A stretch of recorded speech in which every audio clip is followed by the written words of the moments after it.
नमस्कार मित्रों, उद्घोष एकेडमी के यूट्यूब चैनल पर आपका स्वागत है।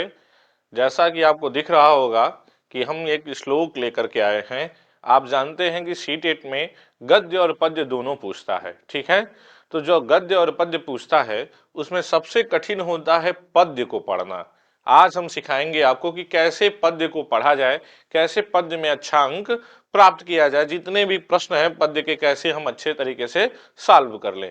देखिएगा, सबसे पहले जब आपको पद्य खुलता है तो इस तरीके से लिखा होता है कि अधोलिखितम श्लोकम पठित्वा, नीचे लिखे गए श्लोक को पढ़ करके तद आधारित प्रश्नानाम विकल्पात्मकोत्तरेषु समुचितम समुचितम उत्तरम चित्वा लिखत। समुचित उत्तर को चुन करके इसमें से लिखिए। जो इससे बनने वाले प्रश्न हैं, आगे हम आपको प्रश्न रखे हैं, इस प्रश्नों को दिखाते हैं।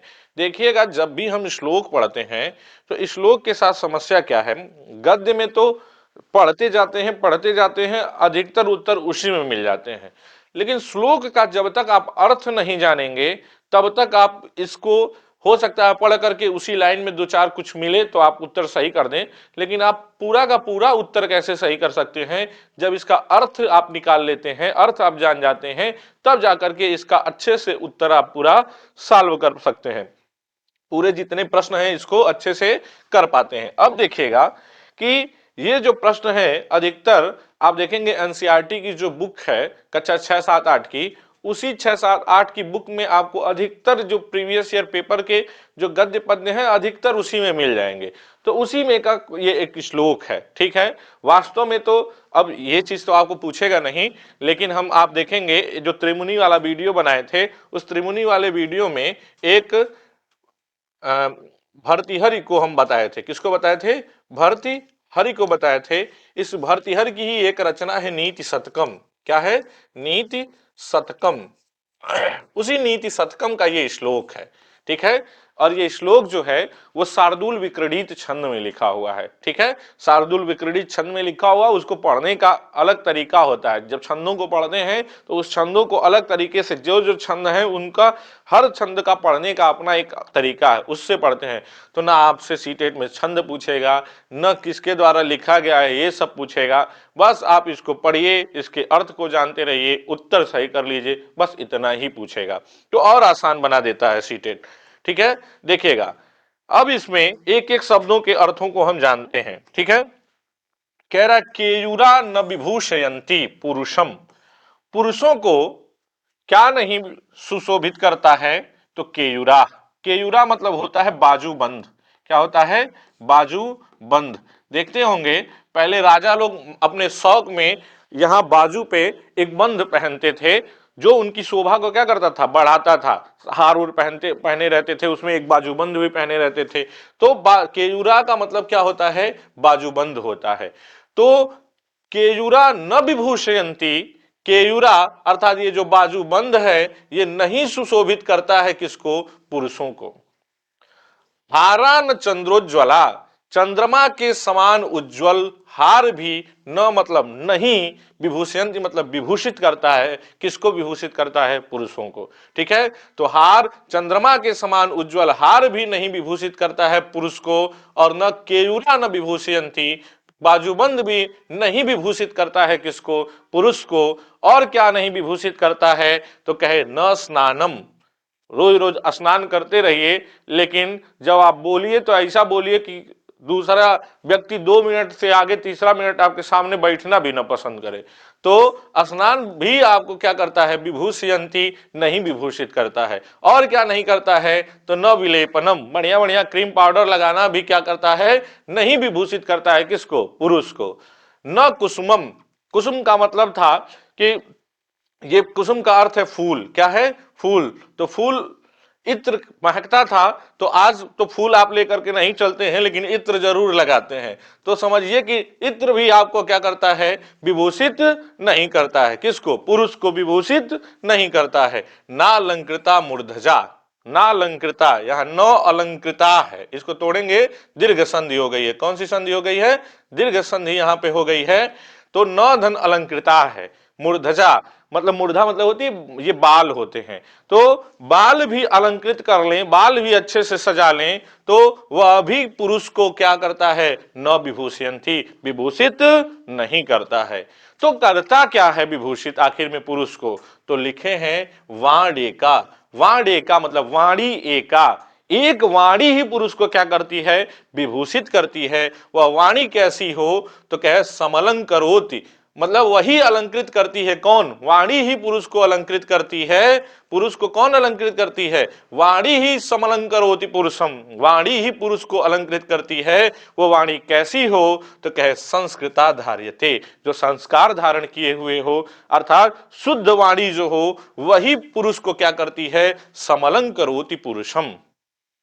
जो संस्कृता धार्यते वाणी का, वह जो वाणी है जो संस्कृता धार्यते, संस्कार धारण की हुई वाणी है, जो शुद्ध वाणी है, वही पुरुष को क्या करती है, समलंकरोति पुरुषम, वही पुरुष को क्या करती है, अलंकृत करती है। क्षीयन्ते खलु, खलु ये क्या है, निपात है। खलु जो यहाँ पे है निपात है, और कह रहा है ये निश्चय के अर्थ में आता है। किसके अर्थ में आता है, निश्चय के अर्थ में आता है।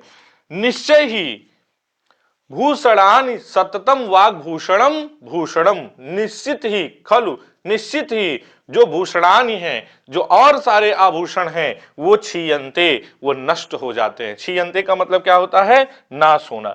वो जो भूषण है और जो आभूषण है, जो भौतिक आभूषण हैं, जो जिनसे हम अपने श्रृंगार करते हैं, वो सारे आभूषण क्षीयन्ते, नाश हो जाते हैं। लेकिन वाग्भूषणम भूषणम सततम, सततम मतलब निरंतर, जो वाणी रूपी आभूषण है वही शुद्ध रूप से क्या है, वही भूषण है, वही शुद्ध रूप से आभूषण है। अब इसका आप अर्थ जान गए।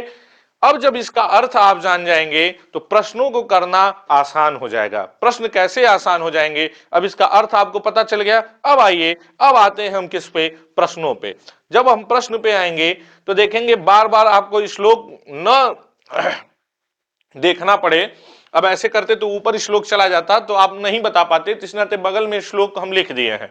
अब यहां से देखिए और एक एक प्रश्नों के उत्तर दीजिए, एक एक प्रश्नों के उत्तर दीजिए। और देखिएगा पहला सवाल पूछा है, पहला सवाल क्या पूछा है, पहला सवाल पूछा है इसमें से, पहला सवाल देखेंगे तो पूछा है पुरुषस्य भूषणम किम, पुरुष का भूषण क्या है, पुरुष का अलंकार क्या है।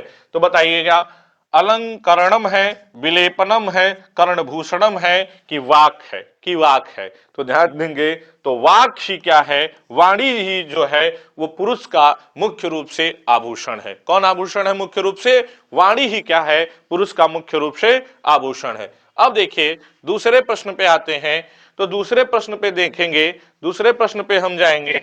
तो दूसरा प्रश्न पूछा है मनुष्यम किम संजीकरोति, मनुष्य किम, मनुष्यम किम संजीकरोति, मनुष्य को क्या सुशोभित करता है। तो मनुष्य को क्या सुशोभित करता है, क्या बढ़िया बढ़िया बाल झाड़ लेना सुशोभित करता है, कि विलेपनम सुशोभित करता है, क्रीम पाउडर लगा लेना सुशोभित करता है, कि स्नान सुशोभित करता है, कि वाणी सुशोभित करती है।